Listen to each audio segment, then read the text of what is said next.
Bismillahirrahmanirrahim. Assalamualaikum warahmatullahi wabarakatuh. Nawaitu ta'allum wa ta'lim wal ifadah wal istifadah wa tadhakkur wa tadhkir wal naf'a wal intifa' wal hatha 'ala tamassuki bi kitabillah wa sunnati rasulillah wa dilalata 'ala al-huda wa du'a 'ala al-khair. Allahumma salli 'ala sayyidina Muhammad الفاتح لما أغلق والخاتم لما سبق ناصر الحق بالحق الهادي إلى صراطك المستقيم وعلى آله وصحبه حق قدره ومقداره العظيم. سبحانك لا علم لنا إلا ما علمتنا إنك أنت العليم الحكيم. رب اشرح لي صدري ويسر لي أمري واحلل عقدة من لساني يفقهوا قولي. صلى الله على سيدنا محمد وعلى آله وصحبه وسلم والحمد لله رب العالمين. الحمد لله رب العالمين وبه نستعين على أمور الدنيا والدين والصلاة والسلام على أشرف الأنبياء والمرسلين سيدنا محمد وعلى آله وصحبه أجمعين. قال المصنف رحمه الله ونفعنا وبعلومه في الدارين الأنقاد. فصل في حقوق المسلم والرحم والجوار. ومنها أن يتواضع لكل مسلم ولا يتكبر عليه، فإن الله تعالى لا يحب كل مختال فخور، وإن تكبر عليه أحد فلتحتمل لقوله تعالى خذ العفو وأمر بالعرف وأعرض عن الجاهلين. Dan di antara hak kepada sesama muslim adalah ayyatawadha li kulli muslim, hendaknya kita itu merendahkan diri kepada sesama muslim. Tawadhu ini adalah amalan hati, bukan amalan jasmani. Tawadhu itu ditandai dengan mengakui akan rendahnya keadaan dirinya, bukan dengan merendahkan tubuhnya. Karena tawadhu itu bukan dinilai dari gestur tubuh. Banyak orang dilihat dari gestur tubuh tawadhu, tetapi di balik itu dia menanduk. Betul enggak? Ya. Jadi tawadhu itu bukan dilihat dari gestur tubuh. Apakah tawadhu itu dilihat setiap jalan menunduk? Enggak. Apakah tawadhu itu dilihat setiap jalannya membungkuk? Tidak. Tapi tawadhu di sini adalah keadaan hati. Orang yang merasa dirinya lebih rendah daripada orang lain, maka itu menandakan dirinya, di dalam dirinya ada ketawadhuan. Ya. Yang dimaksud dengan tawadhu di sini adalah keadaan. Maka yang dikatakan bahwasanya tawadhu itu adalah amalan daripada amalan hati. Yang kedua, lawan daripada tawadhu itu adalah sombong. Sombong itu apa? Sombong itu adalah batrul haq wa ghamtun nas, menolak kebenaran dari siapapun.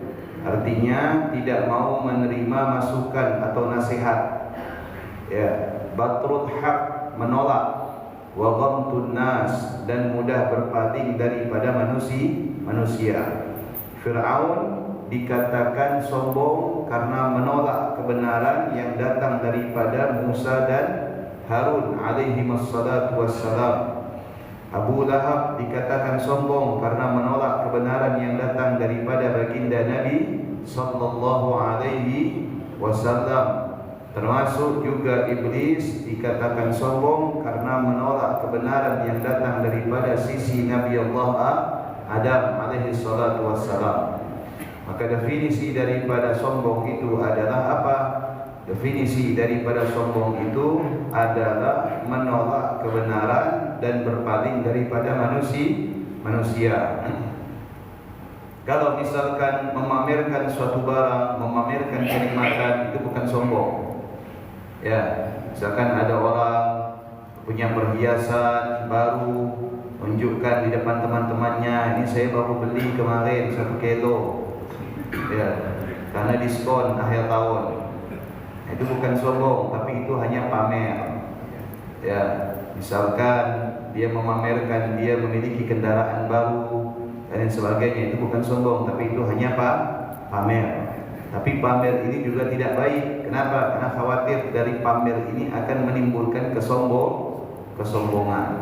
Karena merasa mampu, ya, merasa lebih daripada yang dimiliki oleh orang lain.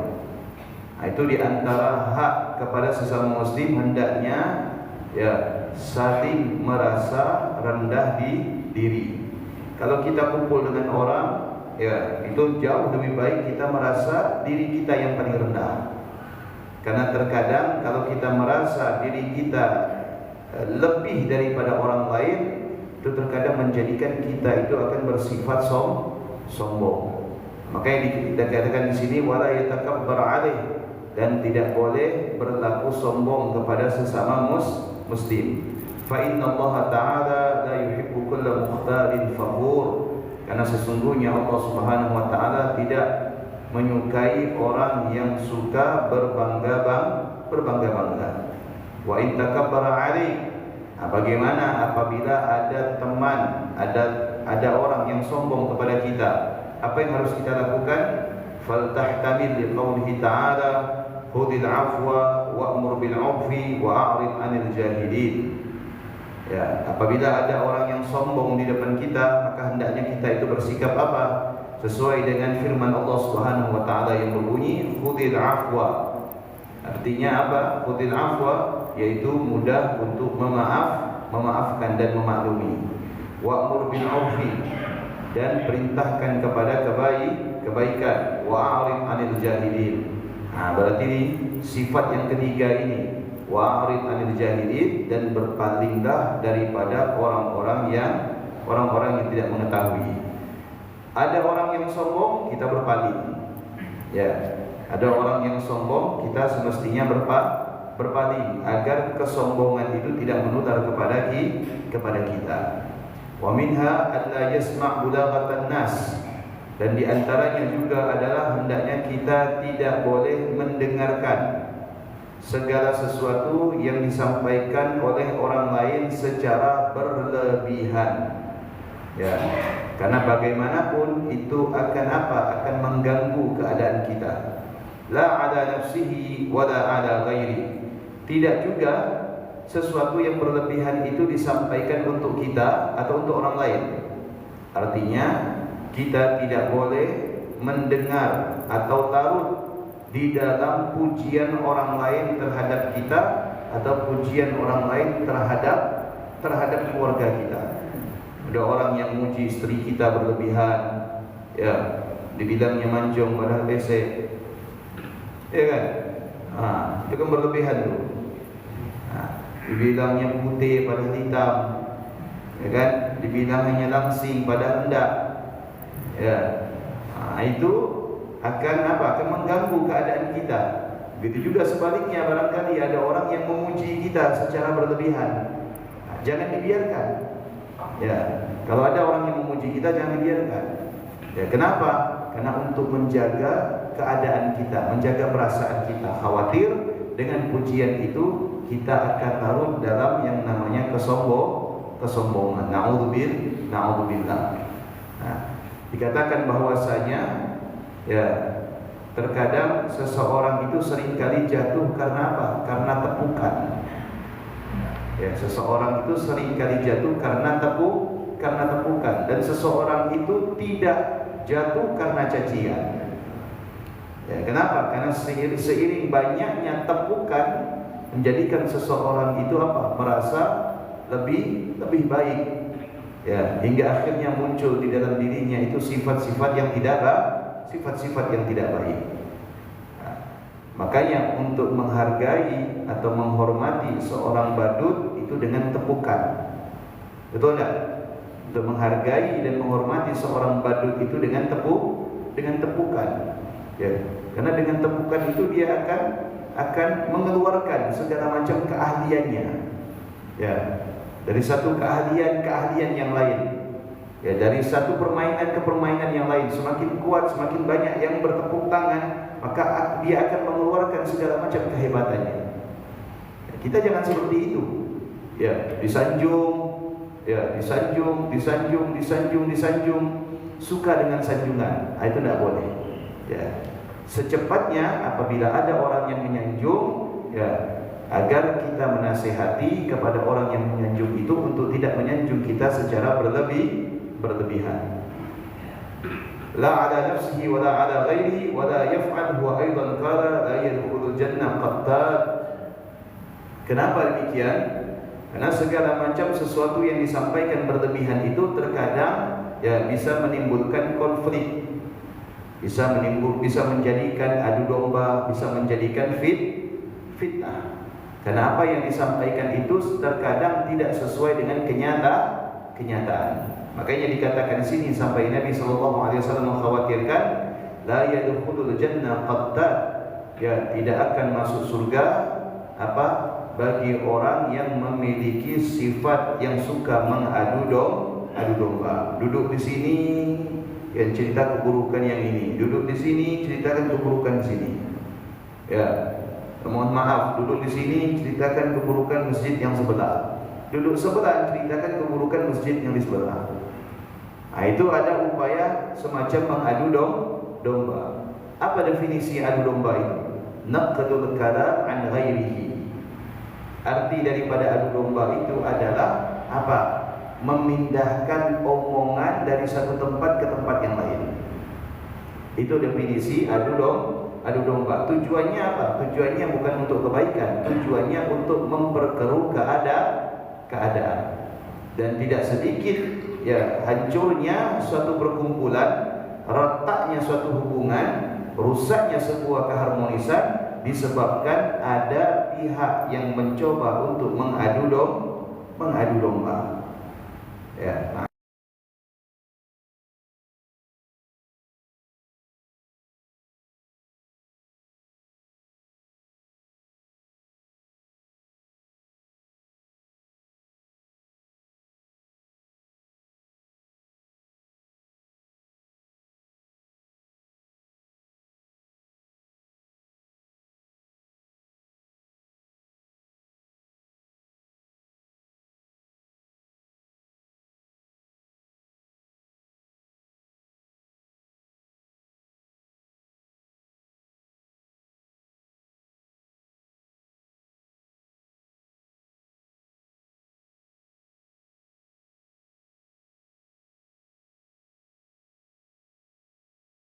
Ada seorang utusan raja sedang mencari budak untuk dibeli dan kemudian dimanfaatkan tenaganya.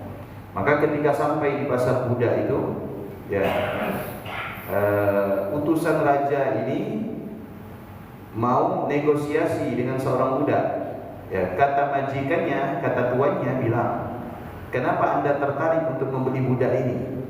Kata utusan raja itu bilang begini, "Karena dia cantik." Ya. Terus kata majikannya bilang, "Memang dia cantik, tapi lidahnya tajam. Hati-hati."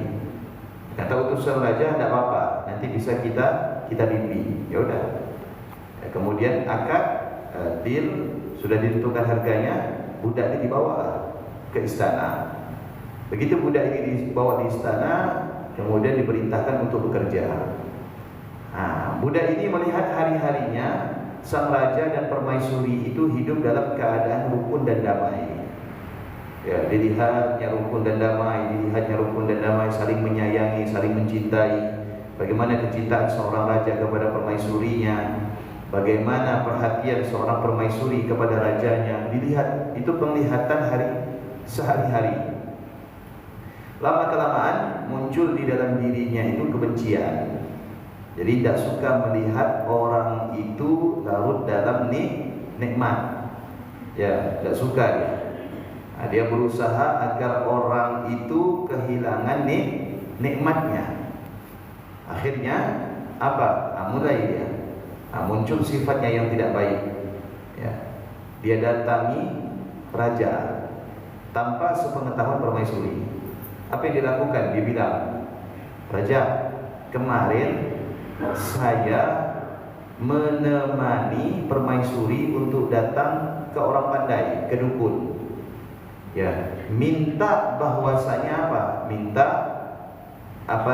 cara bagaimana supaya kerajaan Anda ini turun kepada keluarganya." Artinya mengkudeta secara diam. Sang dukun itu bilang, kalau mau, katanya, ambil rambutnya. Kalau mau ambil rambutnya, bukan kalau mau ambil rambutnya. Kalau mau, ya, ketika tidur, ya, itu permaisuri bawa gunting. Ketika bawa gunting, nanti, ya, ketika raja itu tidur, maka gunting itu ditancapkan ke bantalnya. Otomatis sang raja itu akan apa? Akan tunduk dan taat kepada permaisuri. Jadi apapun yang diperintahkan oleh permaisuri akan taat. Ya. Akhirnya itu sudah. Kemudian yang Buddha ini datang lagi ke permaisuri besoknya, bilang ke permaisuri, mau tidak supaya hubungan Anda dengan raja ini semakin lengket? Ya mau. Caranya bagaimana? Caranya, ketika raja itu sedang tidur, bawa gunting, terus gunting rambutnya. Ketika gunting rambutnya, nanti disimpan rambutnya. Disimpan itu selama rambut itu ada, maka Anda akan harmonis. Akhirnya sudah. Begitu malam yang dijanjikan pun datang, maka kemudian permaisuri ini datang membawa sebuah gunting. Begitu membawa sebuah gunting, masuk kamar, ternyata mendapati raja sedang tidur. Ya. Apakah raja itu benar-benar tidur? Tidak, karena raja sudah dikasih tahu sebelumnya oleh Buddha, kalau permaisuri itu akan menancapkan gunting di tempat tidurnya. Akhirnya apa? Begitu permaisuri ini masuk, mengira raja tidur, sedangkan raja itu tidak dalam keadaan tidur. Masuk permaisuri. Begitu masuk, mendekati raja, dilihatnya raja sedang tidur. Apa yang dilakukan? Begitu permaisuri ini mau menancapkan guntingnya, raja itu kemudian bangun dan berkata apa? Apakah engkau akan membunuhku? Permaisuri tidak bisa ngomong apa-apa. Tidak mungkin dia bilang, ini saya diperintahkan untuk nancapkan di ranjang supaya kita awet. Tidak mungkin, betul tidak? Raja mengira permaisuri akan membunuhnya. Maka kemudian raja itu mengambil gunting, merebut gunting dan kemudian membunuh permaisuri. Mati permaisurinya. Ketika mati, diketahui oleh kabilah si permaisuri. Dan permaisuri ini punya kabilah. Kabilah itu semacam suku yang berpengaruh di suatu daerah. Akhirnya apa? Terjadi yang namanya perang antar kerajaan. Sebab apa? Sebab omongan seseorang yang berupaya untuk mengadu domba. Maka adu domba itu sangat dahsyat. Ya, bukan saja bisa menghancurkan hubungan pertemanan, tapi adu domba itu bisa merusak apa? Keutuhan suatu negara, suatu kerajaan. Nauzubillah. Semoga Allah jauhkan lingkungan kita dari orang-orang yang berupaya untuk mengadu domba. Wa minha alla yazida fil hajr liman ya'rifuhu ala thalathati ayyam. Dan di antara hak kita kepada sesama muslim, hendaknya apa? Hendaknya tidak alla yazida fil hajri, tidak lebih daripada 3 hari untuk tidak bertegur sapa. Tidak bertegur sapa itu batas maksimalnya 3 hari. Tidak boleh lebih daripada 3 hari. Kalau lebih daripada 3 hari, itu oleh Nabi SAW dilarang. Sesungguhnya Rasulullah SAW melarang kepada kita untuk tidak bertegur sapa lebih daripada 3 hari. Kalau memang kita tidak senang kepada seseorang, ya, dengan tidak berbicara dengan orang tersebut, baik dia itu saudara kita, dia itu kerabat kita, dia itu teman kita, dia itu tetangga kita, maka itu tidak dilakukan lebih daripada 3 hari. Maksimalnya hanya 3 hari, jangan sampai 3 tahun. Ya kan? Ini ada sampai apa? Sampai 3 generasi. Ya, naudzubillah, tidak boleh. Kalau misalkan lebih daripada 3 hari, maka masuk kategori kita sebagai orang yang telah memutuskan tadi silaturahmi. Itu tidak diperbolehkan. Karena orang yang memutuskan tadi silaturahim, ya, itu berurusan langsung dengan Allah Subhanahu wa ta'ala, bukan lagi kepada orang, bukan kepada tetangga, bukan kepada saudara, bukan kepada kerabat, bukan kepada teman, tapi berurusan langsung kepada Allah Subhanahu wa ta'ala. Wala yadkhul ala ahadin illa bi'idnihi wa yukhaliqul jami' bi khuluqin hasan wa yuwakkiru al-masyayikh wa yarhamu as-sibyan wa yakunu ma'a kafatil khalqi talaqul wajhi wa la ya'iddu li muslim bi wa'din illa wa yafi bihi. Di antara hak kepada sesama muslim untuk ingat tidak masuk ke dalam rumah mereka kecuali atas izinnya, apapun keperluan kita, baik keperluan kita itu keperluan yang baik atau keperluan yang barangkali kurang baik seperti nagih hutang, ya kan? Nah, tetap kita mengedepankan tata krama. Walaupun tujuannya nagih hutang yang ditagih ini sulit, tetap kita harus memenuhi hak-haknya. Tidak boleh karena dalam rangka untuk menagih hutang kita nerobos rumahnya atau kita masuk lewat belakang, tidak boleh. Karena apa? Karena Nabi SAW pernah turun ayat kepadanya. Apa kata Allah Subhanahu wa ta'ala? Ya ayyuhalladzina amanu la tadkhulu buyutan ghaira buyutikum illa tasta'zinu wa tusallimu ala ahliha.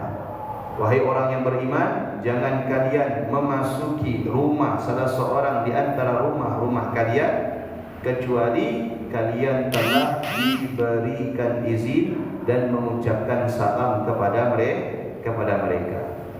Wa yukhaliq al-jami' bi khuluqin hasan, dan hendaknya mempergauli dengan pergaulan yang baik.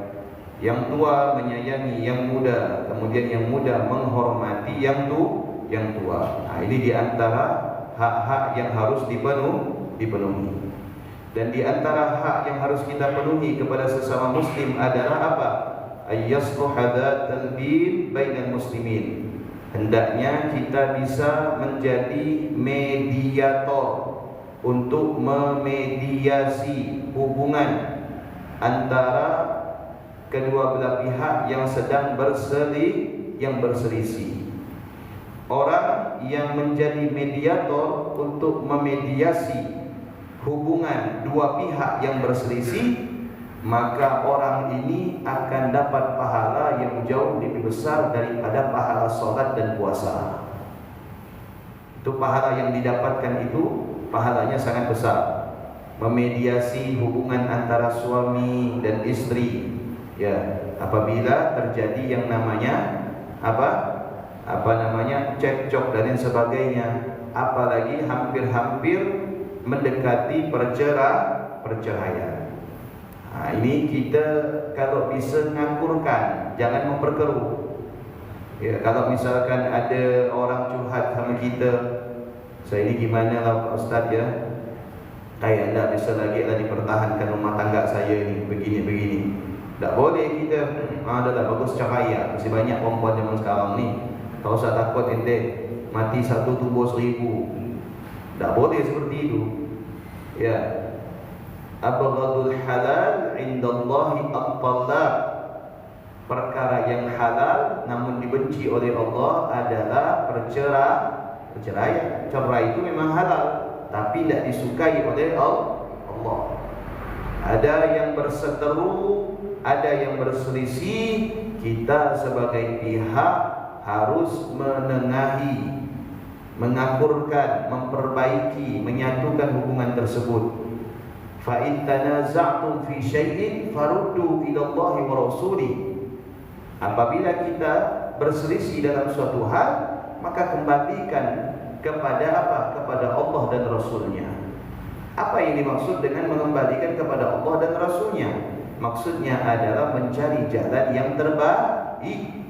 Yang kedua, mencari orang yang mereka itu memang dekat dengan Allah dan dekat dengan Rasulnya. Artinya secara keilmuan.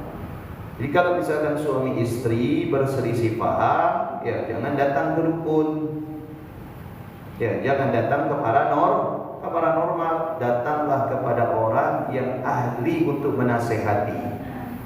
Orang-orang yang menguasai ilmu. Ya, yang bisa menasehati, yang semulanya ingin bercerai tidak jadi, yang semulanya ingin berpisah tidak jadi. Itu tugas kita. Kalau kita yang sedang berseteru salah mencari orang untuk memperbaiki keadaan kita, justru keadaan kita itu tidak bertambah baik, justru akan menjadi semakin buruk. Na'udzubillah. Itu di antaranya. Ala ukhbirukum bi afdali min darajatis siyam was-salah was-sadaqah. Qalu bala. Faqala sallallahu alaihi wasallam islahu dzatil bin wa ayyastura auratul muslimin. Nabi sallallahu alaihi wasallam bersabda, maukah kalian aku tunjukkan sesuatu yang lebih utama daripada derajat puasa dan salat serta sedekah? Kata para sahabat, bala ya Rasulullah, tentu wahai Nabi.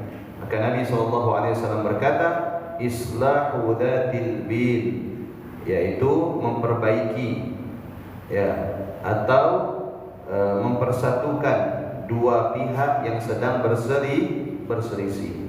Itu derajatnya lebih utama daripada solat, puasa dan sedekah. Tapi ini jangan dijadikan alasan untuk tidak solat. Ngapa tidak solat? Saya udah dapat pahala besar. Kamu pula kemarin habis ngakokan tetangga mau cerai, jadi tidak perlu solat. Bukan itu maksudnya. Artinya di sini dari segi keutamaan, kewajiban tetap wajib harus kita kerjakan. Bahkan, mohon maaf, orang yang punya wewenang, punya pengaruh untuk memperbaiki atau menyatukan dua pihak yang sedang berselisih, itu mereka berhak menerima zakat. Ya, itu mereka termasuk orang yang berhak menerima zakat. Ya, termasuk bagian mana di dalam 8 asnaf itu mereka berhak menerima zakat. Ya, bukan masuk bagian fakir, bukan masuk bagian miskin, bukan masuk bagian amil, tetapi mereka masuk bagian apa? Wal mu'allafati qulubuhum. Ya, mereka yang cenderung untuk melunakkan hati. Ya, itu masuk di dalam golongan mu'allafati qulubuhum. Jadi mu'allafati qulubuhum itu bukan hanya fokus kepada orang yang baru masuk Islam, mu'allaf, tetapi cenderung orang yang menyatukan dua belah pihak yang keadaan mereka itu benar-benar lemah. Karena syariat melihat orang yang berseteru itu keadaannya itu dalam keadaan yang sangat lemah.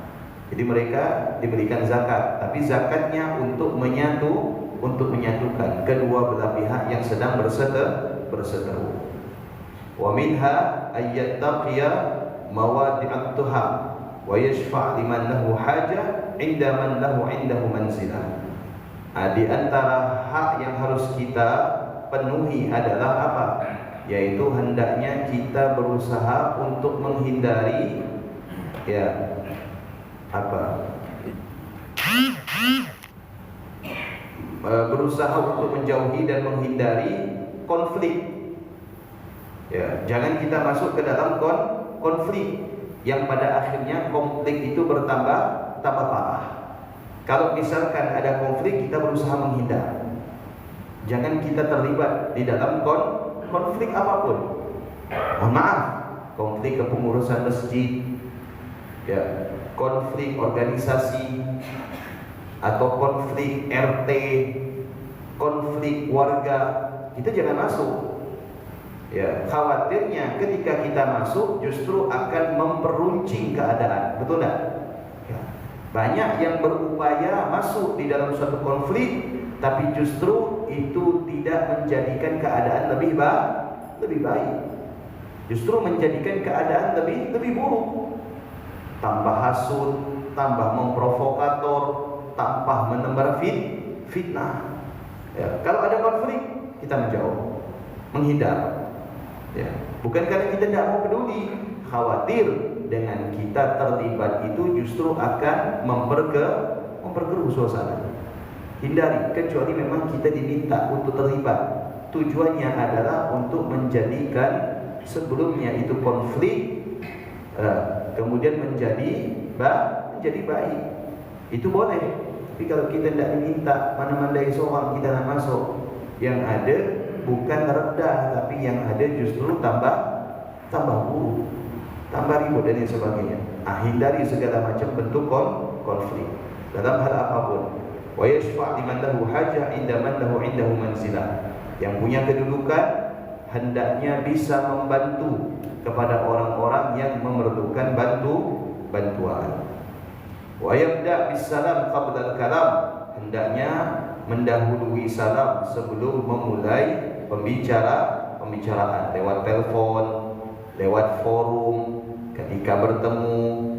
Nah, itu disunahkan kita memulai dengan salam sebelum kita itu berbicara. Wa ayyasuna 'arda akhihi wa malihi min zulmi ghairihi ma wajada ilaihi sabila. Dan hendaknya kita itu bisa menjaga kehormatan yang dimiliki oleh saudara kita, entah itu menyangkut dengan harga dirinya atau dengan harta yang dimilikinya. Kita harus bisa menjaga.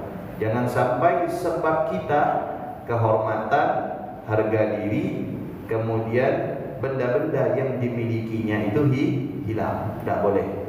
Ya, justru sebaliknya, kita itu semestinya menjadi orang yang mampu menjaga kehormatan orang lain. Apabila kehormatan kita itu ingin dijaga. Kalau kita minta dihormati, ya hormati orang lain. Ya, kalau kita ini ingin dihargai, maka hargai orang lain. Jangan sampai kita ini menuntut, kita minta dihormati, kita minta dihargai, sementara kita tidak bisa menghormati dan menghargai orang lain. Wa minha idza budiya bi syarrin yujamiluhu wa yudari. Nah, ini. Dan di antaranya ini yang sulit. Ya. Dalam bahasa Arab itu ada yang namanya mujamalah. Mujamalah itu artinya apa? Basa-basi. Basa-basi ini meminta pertanggungjawaban. Ya, tapi basa-basi terhadap apa yang kita lakukan sulit. Ya, basa-basi ini menurut kita mudah. Namun terkadang orang basa-basi itu atas dasar apa? Karena tidak enak. Jadi saudara-saudara sekalian, kalau kita seperti itu yang terjadi, tidak enak. Hidup kita akan senantiasa dibimbing oleh nilai agama. Perilaku kita akan selalu on the right track. Dan hasil akhirnya kita akan merasakan betapa ini ada cerita. Allah mencukupi rezeki kepada hambanya. Ada orang tidak berlebihan dari kebutuhan yang kita sayangnya orang tidak pernah ke masjid. Mudah-mudahan kita semua dekat masjid yang selalu bersama dengan masjid, sholat 5 waktu. Terima kasih banyak saudara-saudara sekalian. Sholat Jumat juga tidak pernah kelihatan. Terus melakukan aktivitas dengan cara yang benar, Itu pun sholatnya di mana? yang Di kelas. diridhai oleh Allah Subhanahu wa taala. Padahal sudah benar sabda Nabi sallallahu alaihi wasallam, la salata di jaril masjid illa fi masjid. Tidak sempurna sholatnya orang yang rumah kecuali dia sholat di dalam masjid. Jadi sholatnya kurang sempurna bagi orang yang rumahnya dekat masjid kecuali di masjid. Nah, siapa suruh cari rumah dekat masjid? Ya kan? Nah, itu sulitnya rumah dekat masjid. Jadi sholatnya tidak akan dianggap sempurna kecuali sholatnya di dalam masjid. Itu kalau tidak ada halangan. Kalau ada halangan tidak masalah. Jadi orang ini tidak pernah ke masjid. Tak pernah ke masjid. Akhirnya salah satu pengurus masjid itu berinisiatif, ya, mendatangi rumah di samping masjid ini dan ingin menanyakan kenapa tak pernah ke masjid. Apakah tak cocok sama ketua masjid yang baru, atau tak cocok sama imam rawatib, atau tak cocok sama jamaahnya, atau bagaimana? Pengurus masjid ini datangi. Assalamualaikum. Tidak dijawab. Ada orang, tapi dilihat kayaknya ada. Tadi ada masuk. Karena waktu azan itu dia masuk ke rumah, ya kan? Assalamualaikum. Salam yang kedua, tidak juga dijawab. Salam lagi. Assalamualaikum. Batasi 3 kali. Ya, kalau tidak 3 kali tidak ada, kita balik. Ya, jangan assalamualaikum, minta pilih dulu.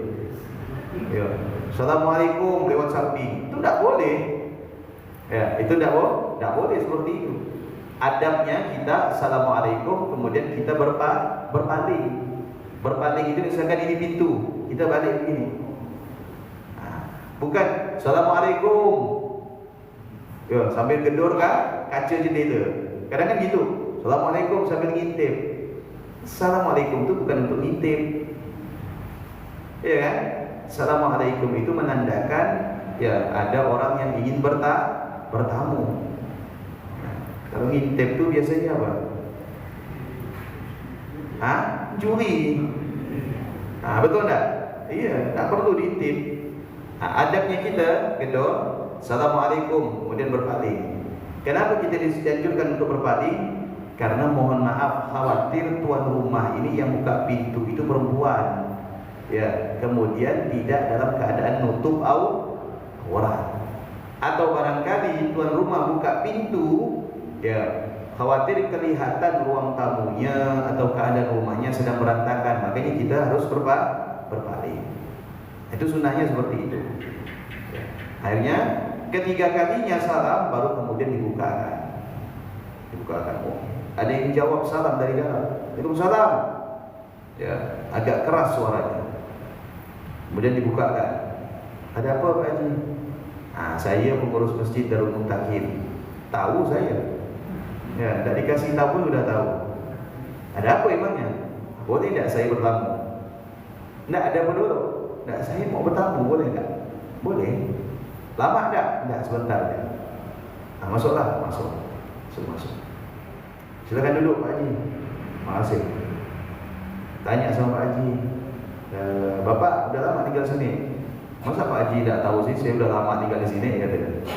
Ya, Pak Haji kan tahu, saya di sini udah lama. Iya, saya udah tahu juga. Karena jarang juga saya melihat Bapak. Memang jarang saya bergaul, katanya.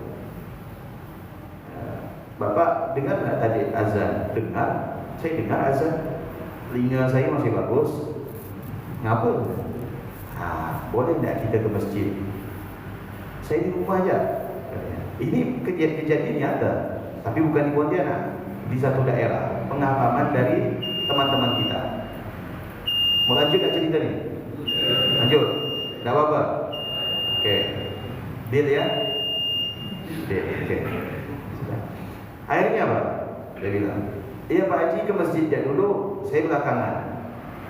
Kata pengurus masjid ni bilang apa? Tak, saya nunggu Bapak aja. Kita sama-sama ke masjid. Tak, Pak Haji dulu ke masjid, saya belakangan. Tak, kita sama-sama Pak. Saya ni lama, saya nak ke WC dulu, nak ganti baju dulu. Ya, saya nak bergenah dulu, baru saya ke masjid. Tak apa-apa, saya tunggu. Tak Pak Haji, itu sebentar lagi komat. Nanti Pak Haji terlambat, tidak apa-apa saya terlambat. Yang penting Bapak sama saya bisa ke masjid. Ya sudah, tunggu kan. Ditunggu, ya tunggu beberapa menit. Lama dia keluar, pakai sarung, pakai baju. Nah, kita bisa ke masjid? Nah, bisa Pak Haji, ayo kita ke masjid. Begitu dia masuk masjid, heran dia lihat masjid. Ya maklum orang jarang turun ke masjid, heran dia lihat masjid. Nyaman masjid di Pak Haji ya? Ya nyaman lah. Masjid kita sekarang udah pakai AC, bukan AC duduk malahan. Ya, karpetnya sudah tebal, masjidnya bersih. Tiap habis subuh dibuatkan kopi, ya kan? Ada sarapannya. Ya, sorenya juga dibuatkan kopi. Ya, pagi Jumat kadang ada yang sedekah. Baru tahu saya Pak Haji. Nah ini makanya saya ajak Bapak turun. Ya, supaya Bapak tahu bagaimana masjid kita ini nyaman sekarang. Itu kan mujamalah namanya. Ya kan?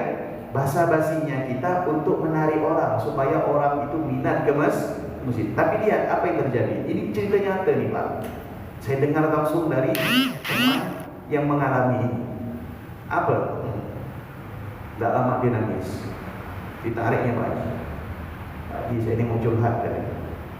Ada apa? Pak Haji tahu tak? Saya ini kenapa kan? Ya saya tahu keadaan Bapak. Ternyata dia habis cerai sama istrinya. Ya, anak-anak yang ikut istri terpukul dia. Ya, secara psikolog dia terpukul. Bayangkan Pak Haji. Ya semalam saya tidur sama kawan, jadi tidur sama kuling. Biasa tiap pagi dibuatkan kopi. Ini nak buat pun malas. Ya, biasa begini. Anak-anak pun udah ikut maknya semua Pak Haji. Saya tak tentu bodoh dah.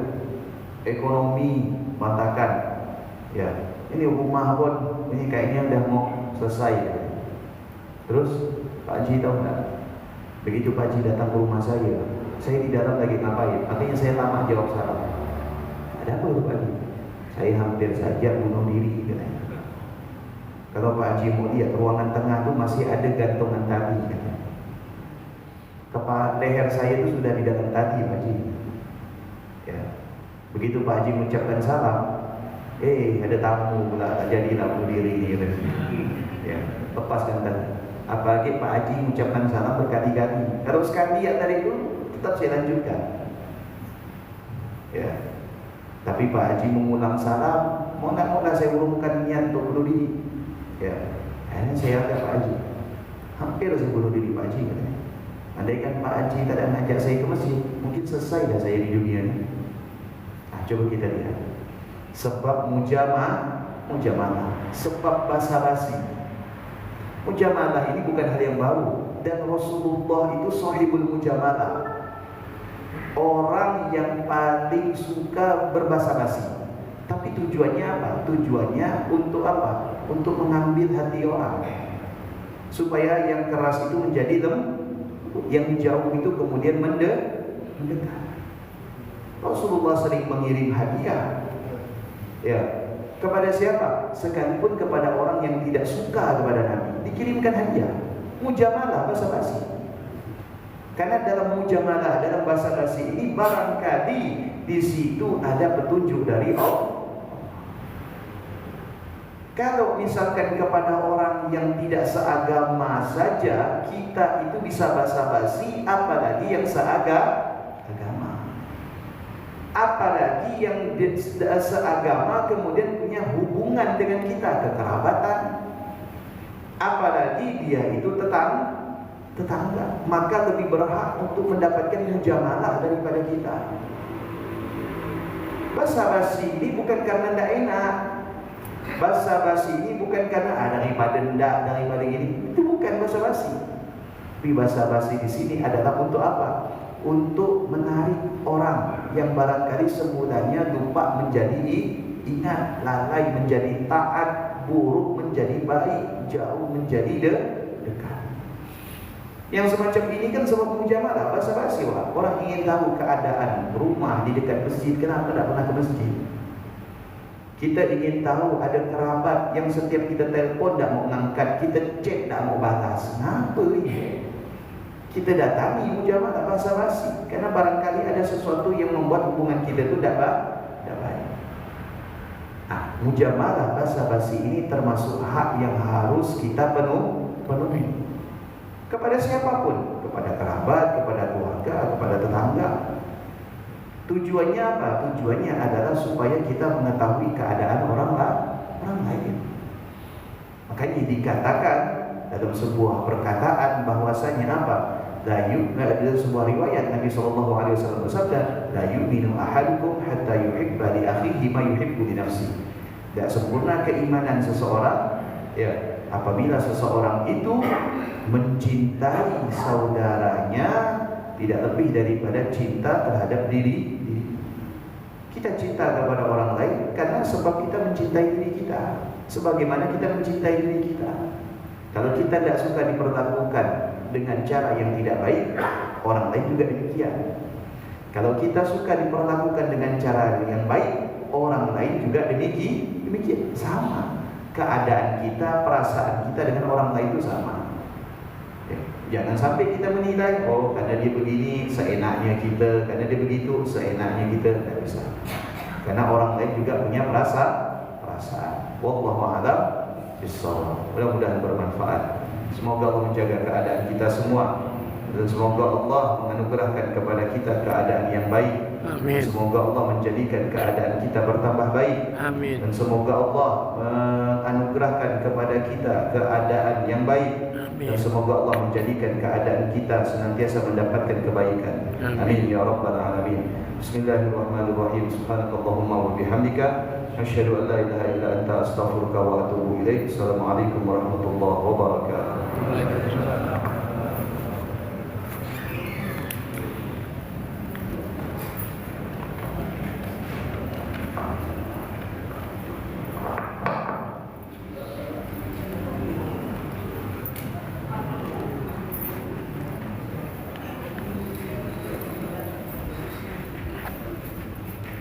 Demikian saya akhiri klip saya pagi ini. Semoga bermanfaat dan barokah untuk kehidupan kita. Billahi taufik wa hidayah. Assalamualaikum warahmatullahi wabarakatuh.